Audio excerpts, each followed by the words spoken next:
Hey, what's up everyone? Welcome to my Brexit video. Alternative title, Reality is often disappointing. The video we're looking at today is from fake university PragerU, and it's not about why the UK should leave the EU, that's an old hat by now, but why it voted to leave. I've chosen this one because as soon as the referendum was over, a lot of talking points from the pro-Brexit lot got dropped and exposed as the obvious lies that they were. But this video, because it came out after the referendum, only features the bare bones of the pro-Brexit side. It also asks bigger questions like, is the EU undemocratic, or what does sovereignty really mean? To top things off, it's made by Mr. Brexit himself, former UKIP member Nigel Farage, who has been doing nothing but agitating for the UK to leave the EU, so ideally, he should offer the best arguments. So, without stalling or endlessly prolonging what will ultimately be a very painful experience, let's dive into the video.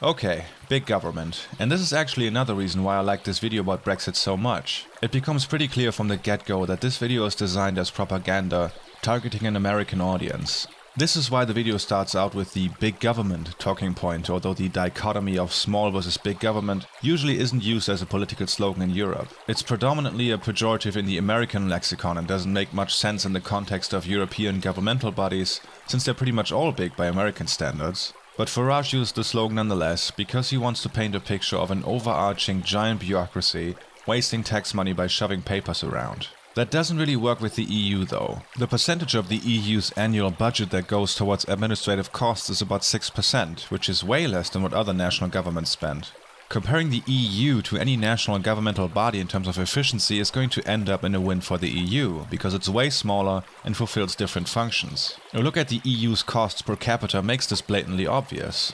The EU doesn't pay out social benefits or any of that, which allows it to pour the majority of its budget directly back into its member states, with the biggest chunk going towards furthering economic development. If you're curious where the money goes that your country pays in, you can just look it up by selecting a country in the EU's budget at a glance tool. Or if you want to know how it might affect you directly, you can visit whattheeudoesforme.eu and check out what local projects have been supported with EU funds.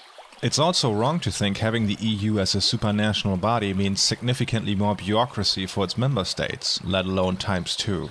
For instance, because of the common market, national governments don't have to negotiate trade agreements with one another, and because of free travel, there are no border checks anymore. The big government slogan is put in this video to cause a gut reaction from an American audience to view the membership in the EU as bad, without having to justify that claim. And you could easily use the same big versus small government dichotomy to justify any kind of separatist cause. Imagine having to deal with a city administration, a state government, and a federal government on top of that. Bureaucracy ×3. Ludicrous, I tell you.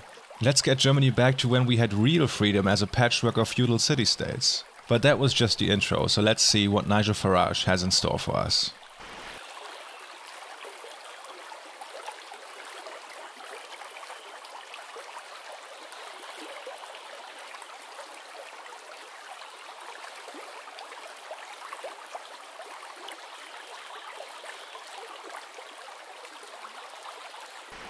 Just a minor nitpick and some additional information here. It's worth mentioning that Nigel Farage has left UKIP since this video came out of the party's anti-Islam fixation and for cuddling up to racist fraudster Tommy Robinson or Andrew McMaster or whatever pseudonym he goes by these days. I'm also not sure why Farage claims the UK left on June 23, 2016 or why the video is titled in the past tense. The UK hasn't left the EU, they just had a non-binding referendum on if they should do it, but then again, minor nitpick.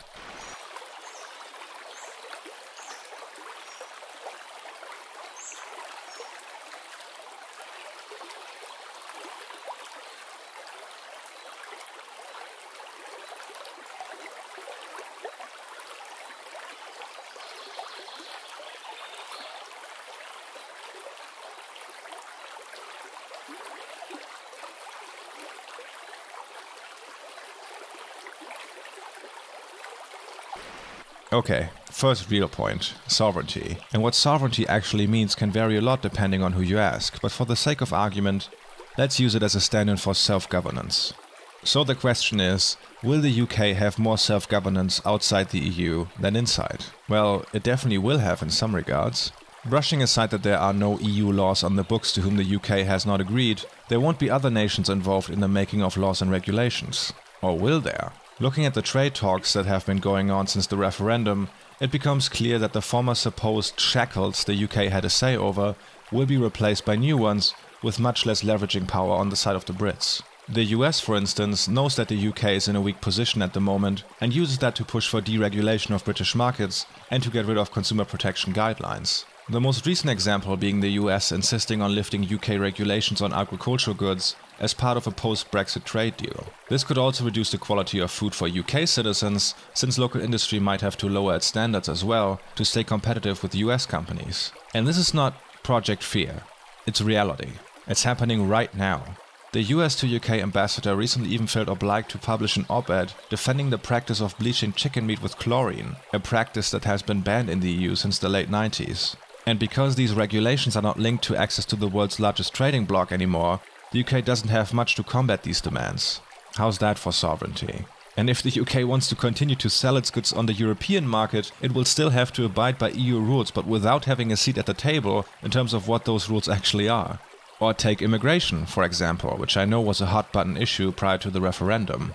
Again, brushing aside that the UK already had complete control over outside EU immigration and also asylum policy, it looks like leaving the EU will have the exact opposite effect of what a lot of Brexiteers hope for. While it's safe to say that immigration from EU countries towards the UK will decline, in fact that is already happening, immigration from outside EU countries is rising at the same time. And here's where we get back to leveraging power. Countries like India or China will couple trade agreements with easier access to visas for their citizens, something we are also already seeing.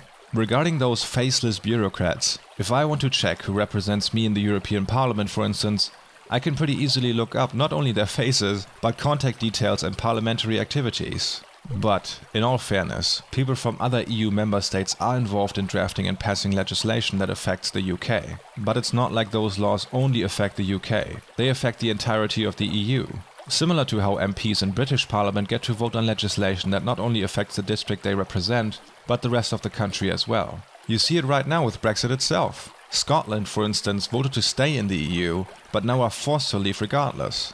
And sadly, there is no body like the EU Commission in the UK in which Scotland could veto important decisions, but I don't want to get ahead of myself.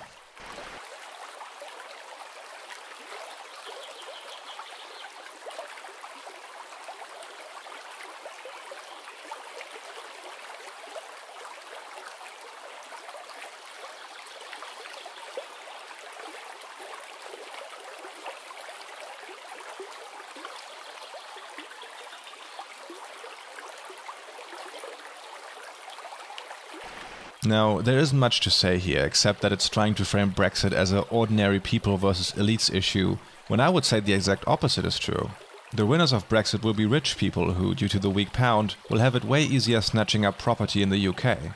But regardless, if that prediction turns out to be wrong, it's not like Farage's talking point holds much water in the present. A 2013 study on the EU's MEPs has found that the number of elected officials who have never been employed outside of politics comes in at about 10%. And while I had a hard time finding matching data for the British Parliament, a 2018 paper by the House of Commons Library puts the number of MPs formerly working in politics at 17.1% as of 2015. It's true, however, that the EU Parliament has a large share of people from the upper categories of the social space, like all parliaments really. But there are also exceptions, like former President of the European Parliament Martin Schulz, who was a bookseller prior to becoming a politician. Compare that to Farage himself, who is a former broker. Definitely a real job there. But if Comrade Farage wants to make the case how financial inequality translates into political inequality, I'm all for that. Power to the people and all. I doubt that's what he's going for though. And this is kind of unrelated, but looking up Farage's background, I got curious about some other top Brexiteers. You know, the vanguard against the out-of-touch EU elites. And what I found was really entertaining. For instance, while Jacob Rees-Mogg was out campaigning in his mid-20s driving his mother's Mercedes-Benz, he took the family nanny with him. What a joke this all is.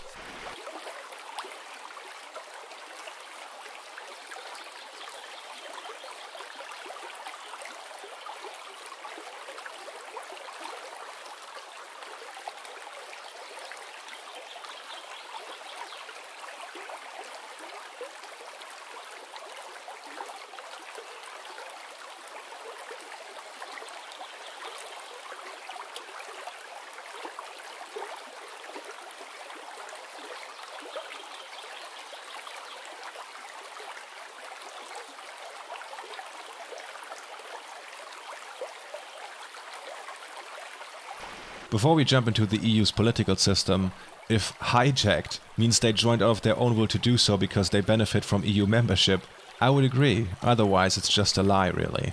Here's where we get to the big one, the EU Commission and Parliament. And the Commission has been a target for the Leave campaign pretty much from the get-go, portraying it as a tool with which unelected EU officials rule over EU citizens who can't even vote them out of office. I don't want to get into too much detail on how EU legislation is drafted, but it is correct that the EU Commission ultimately calls the shots.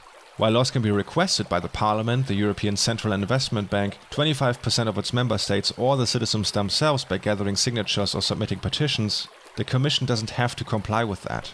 The Parliament, for instance, can't push a law through the Commission, no matter how big the support is.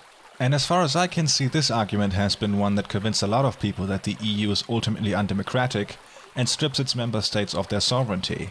In my opinion, that viewpoint stems from a fundamental misunderstanding on why the Commission exists in the first place, and what might that be? Drum rolls, please. The EU Commission exists to protect the sovereignty of its member states. For instance, if a couple of member states would push for legislation in Parliament that is to the disadvantage of another state, that state can just veto the law via its seat in the EU Commission. It's true that the members of the Commission aren't elected directly, but they have about as much democratic legitimacy as a minister on a national level. In addition, if the Commission wants to pass something, it has to be agreed upon by every state representative. In the EU Parliament, it's not that way. Germany, for instance, has 99 MEPs, proportional to the number of its citizens. A much smaller country like Estonia only has 6. But through the Commission, it could block legislation it didn't want to pass despite its much smaller representation in the EU Parliament. Further, the Commission can only propose laws in areas where the national governments have unanimously agreed to allow it. Put another way, the Commission can only propose EU laws in areas where the UK government has allowed it to do so. And naturally, the EU Parliament as well as other stakeholders also have to approve laws put forward by the Commission. It's also not true that EU commissioners can't be removed. The European Court of Justice as well as the EU Commission President can force a member to resign, and the EU Parliament can even make the entire Commission resign via a vote of no confidence. But just so you know, that does mean there isn't the case for reforming the system with, for instance, letting the Commission President be elected directly by the people. There is actually a lot of stuff about the EU that sucks, and I'll talk about that a bit later in the video, but the sheer idiocy by Farage and other Brexiteers doesn't even allow for that kind of nuance.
Sorry I have to chime in here folks, but with these PragerU videos it's very hard to take everything point by point. What is described here as the traveling circus is actually true, although the costs are closer to 114 million euro annually, according to a recent audit. It's a waste of money that I think should not happen.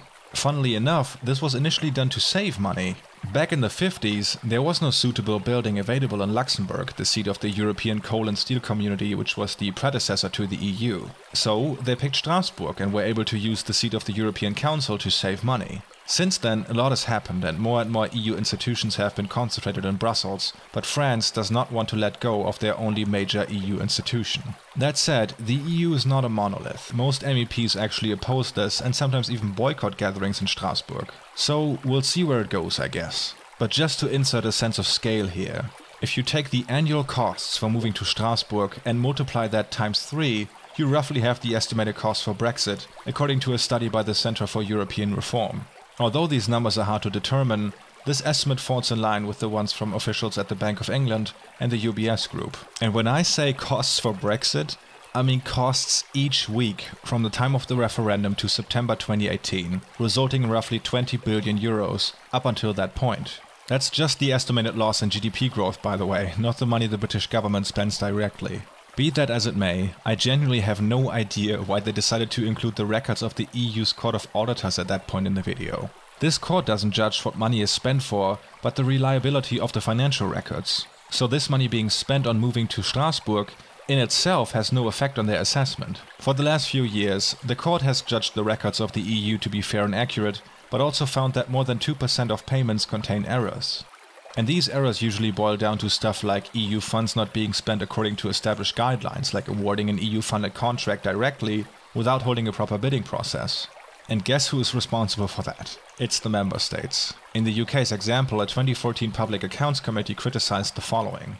Over the last decade, the UK government has incurred at least £650 million in penalties to the European Commission because of errors in how UK public bodies have spent European Union funds. EU rules and regulations for spending EU funds are complex, and this in itself contributes to errors. However, UK governments have chosen to design programs which have added to this complexity, driving up the risk of errors and penalties further. UK government departments have exhibited a distinct lack of urgency in tackling complexity and reducing the levels of penalties incurred. HM Treasury has not done enough to hold departments to account for spending EU funds, nor to encourage learning from the best practice, nor to lead by example by improving the quality of information available on how well EU funds are spent in the UK.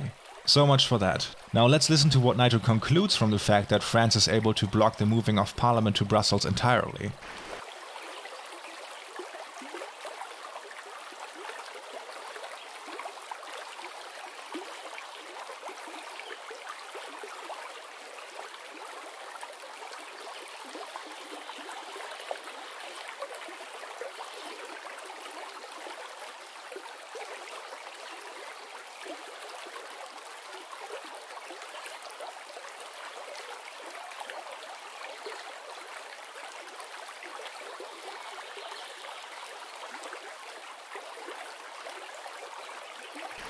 Now, if you're like me, you might get a bit confused by now, because apparently it's a big problem for Nigel Farage that member states can dictate law to other member states, which they can't, for the record, but it's also bad that every country has the ability to block changes that are not in their interest.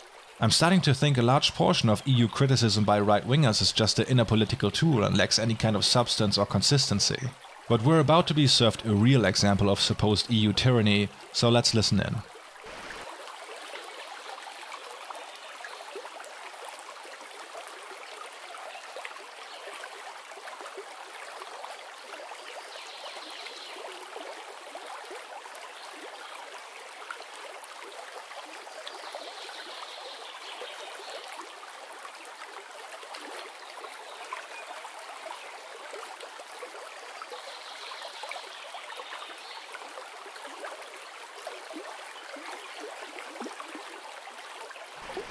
This is the last point Nigel brings up, and it's also a very common one. But the way this is framed should make your ears ring from the start, really. Because if Britain was only allowed to catch 20% of the fish swimming in British waters, implying other EU states take the other 80%, there wouldn't be any fish left, would there? It's true, however, that how much fish Britain is allowed to catch is subject to a quota negotiated on an EU level. Britain's share in this quota is about 30%, and that is because there's no such thing as a British fish. That implication is a red herring.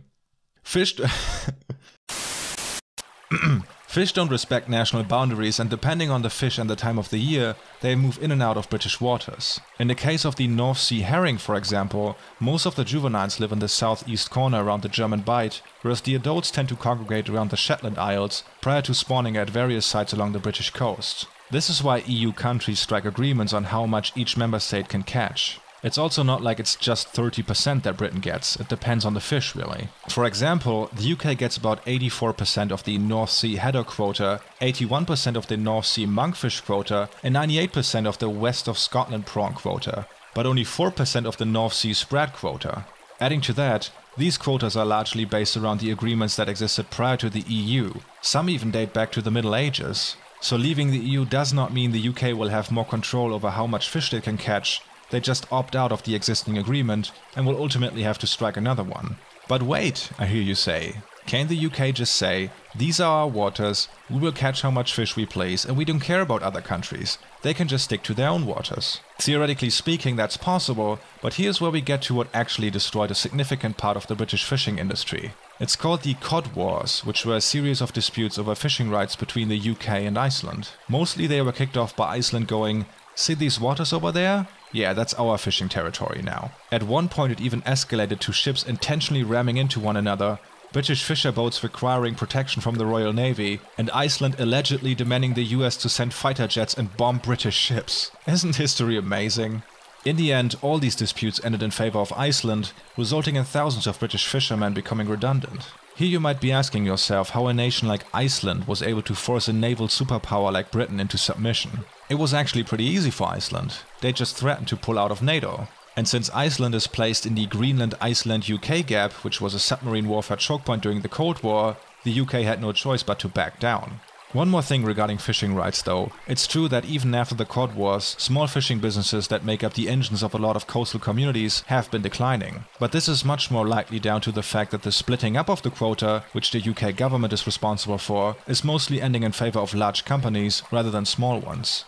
Now, why am I telling you about the Cod Wars at the end of this video? In my opinion, this is the perfect showcase why sovereignty is such a useless term surrounding the Brexit discussion. Britain isn't an empire anymore. They will have to work with other countries in an increasing globalized world. Understanding that is one of the reasons the EU exists in the first place. Together, we have a much better chance to make our own rules and not become prey to other world powers imposing their will onto us. That's why the domino effect that Nigel Farage predicts at the end of the video didn't happen.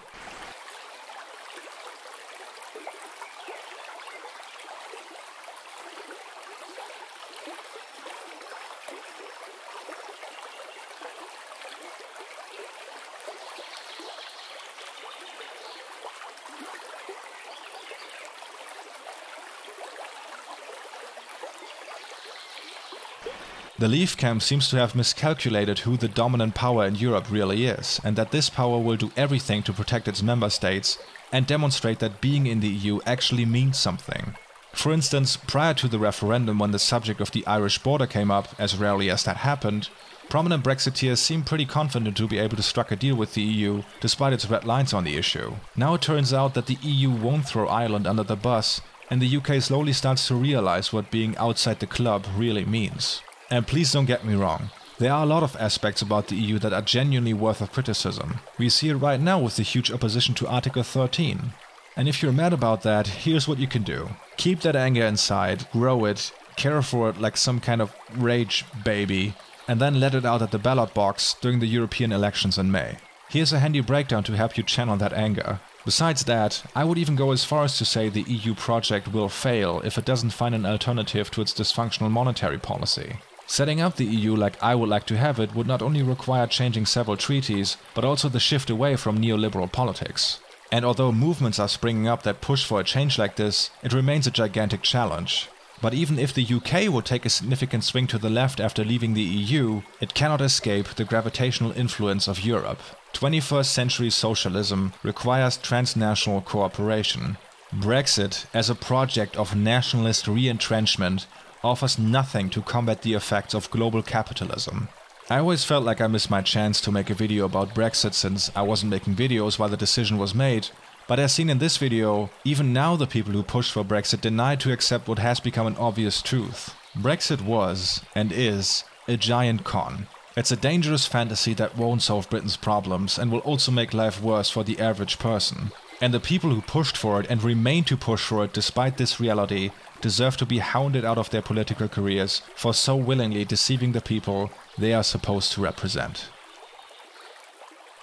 So, that was that. What kind of put me off about making a video on Brexit was that the timing always seemed wrong since there's so much happening and there are new developments every day.